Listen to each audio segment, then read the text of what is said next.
Iran and Oman are reportedly in these advanced talks for a deal to manage the Strait of Hormuz. Is the U.S. going to resign itself to letting Iran control and toll the strait now? Michelle Caruso Cabrera is the CEO of MCC Global Enterprises. She's here on set with me. It's good to see you. Good to see you, Kelly. What do we know at this point is the state of affairs? We don't know a lot, but every day we're getting clues that post-war Middle East, and there will be a post-war Middle East, is probably going to look pretty different. The Omanis are negotiating with the Iranians, and apparently the United States is allowing them to do that with the help of the Pakistanis.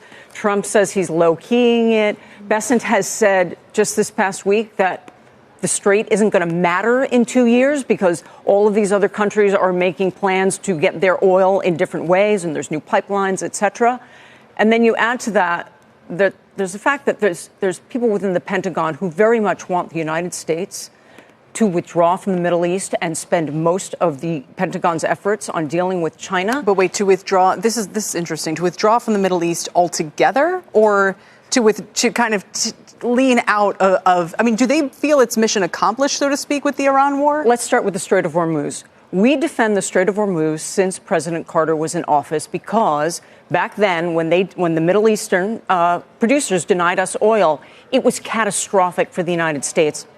And Jimmy Carter said we were going to defend the Strait of Hormuz at all costs from here on out. That's why we do it. But guess what? Things have changed.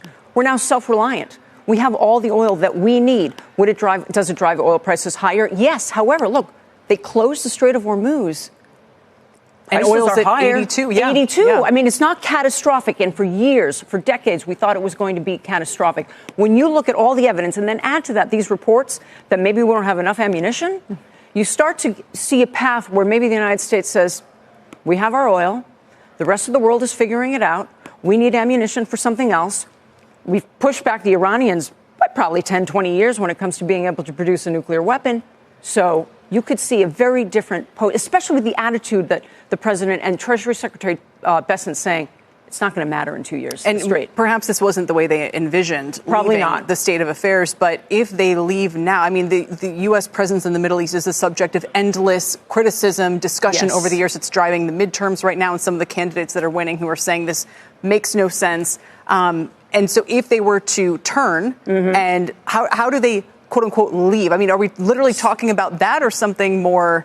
So we don't know about we don't know a lot of details about this deal that Oman and Iran are arranging. But if, and this is a big if, we end up with some situation where they're both in control of the straits, you're not going to leave the Fifth Fleet in Bahrain, are you?